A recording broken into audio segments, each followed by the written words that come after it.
Even NATO can't believe what Poland just did with its military, and that's not hyperbole. In less than a decade, Warsaw has pivoted from cautious modernization to full-blown systemic rearmament. This is not business as usual. This is a transformation that's reshaping European security. They're using our democratic rules against us. They've been in the system for a while, and they're like a little baby. They are seeing how far they can go. Poland's military transformation might seem like the plot twist in an action movie where the supposed sidekick suddenly gets a starring role. And yet, unlike most Hollywood sequels with awkward plot lines and one car chase too many, Poland's restructuring is rooted in hard geopolitical reality, not just good cinematography. Let's rewind a bit. In September 2025, Russia and Belarus staged the Zapad-25 military exercises along NATO's frontier, the biggest in years, culminating in a series of Russian drones breaching Polish airspace, forcing NATO fighters to shoot them down over Polish territory. This marked the first known time NATO aircraft engaged Russian targets in alliance airspace since Russia's full-scale invasion of Ukraine, a milestone that startled even seasoned defense planners. But rather than panic, Warsaw doubled down. And yes, rumor has it Poland's next recruitment ad will end with, "Come for the tanks, stay because you forgot your helmet." Okay, maybe not that one, but you get the idea. From cautious modernization to structural rebirth. For decades after the Cold War, Poland maintained a functional but fairly conservative military posture, competent but constrained. The war in Ukraine changed that completely. Suddenly, high-intensity conventional warfare was no longer confined to dusty textbooks or war game simulations. It was unfolding on Europe's doorstep. For Warsaw, that reality check was the catalyst for a sweeping update of its defense doctrine. Now Poland isn't just modernizing, it's restructuring itself from the ground up. Here's how. Do you believe that European leaders right now believe in victory? I think some of them have some doubt. We learned the lesson by now that massing of forces, such a large forces along your borders, it's not just the flexing of muscles. Defense spending skyrocketed. Warsaw is now the largest relative defense spender in NATO, allocating over 4% of its GDP, with plans to creep toward 4.7% to 5% in coming years, figures that far exceed the alliance's already stretched 2% guideline. Personnel grows dramatically. Its armed forces now number well over 200,000 active troops, making them not just the largest in the European Union, but the third largest in NATO after the United States and Turkey.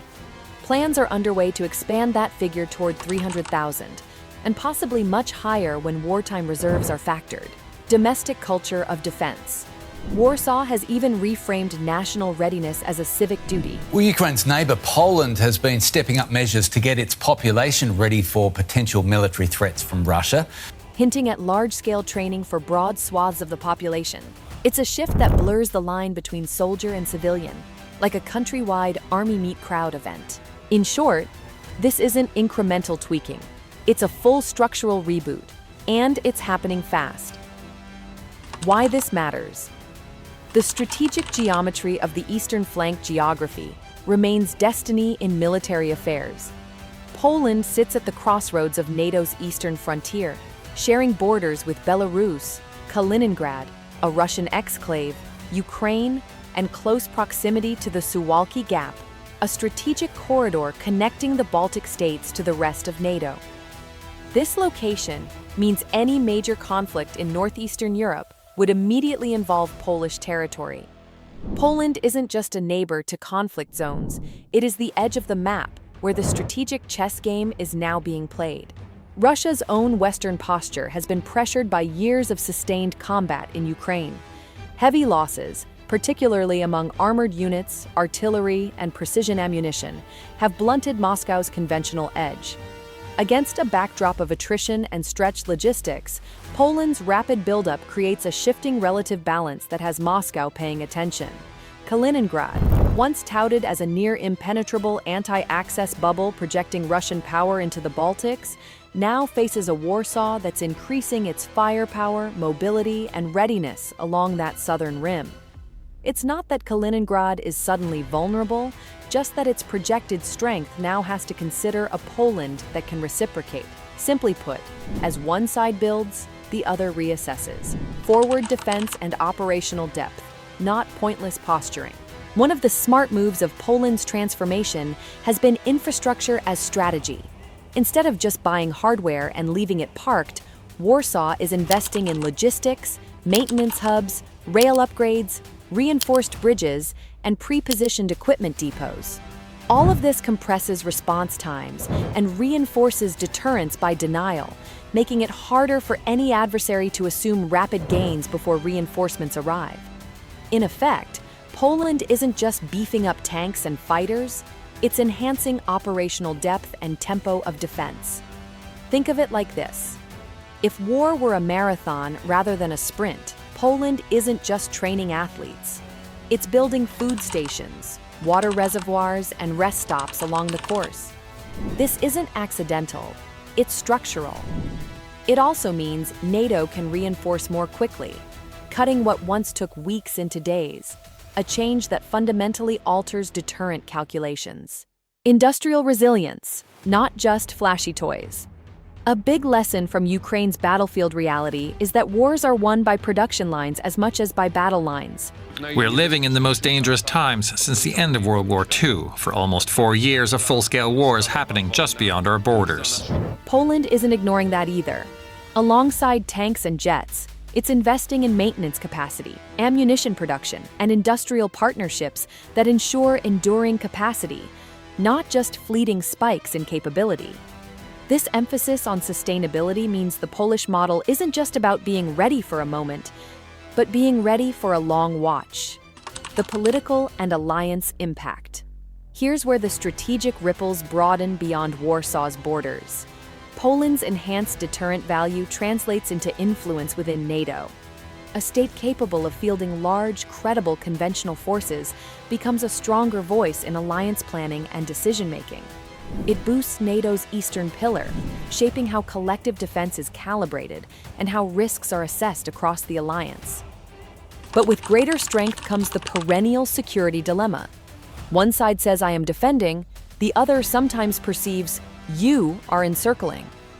This dynamic underlines why such transformations, while defensive in intent, also carry psychological and diplomatic weight. Poland's gamble has been that by making itself too costly to attack or coerce, it reinforces peace through strength, not through bluff, but through structural capability. Challenges and the road ahead. This transformation isn't without its hurdles. Integrating a slew of new weapon systems, expanding training programs, building command cohesion, and managing logistics at scale are monumental tasks.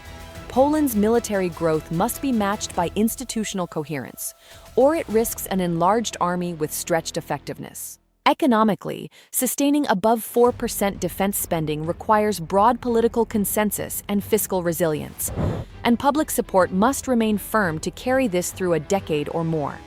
Yet if Poland can translate expenditure into genuinely operational readiness, the strategic landscape of Europe's eastern flank will look dramatically different by 2030 than it did before 2022. Conclusion: structural change makes strategy real. This is why NATO, and yes, even seasoned alliance planners, are paying attention. Poland isn't just talking about defense, it's building it structurally, visibly, and sustainably.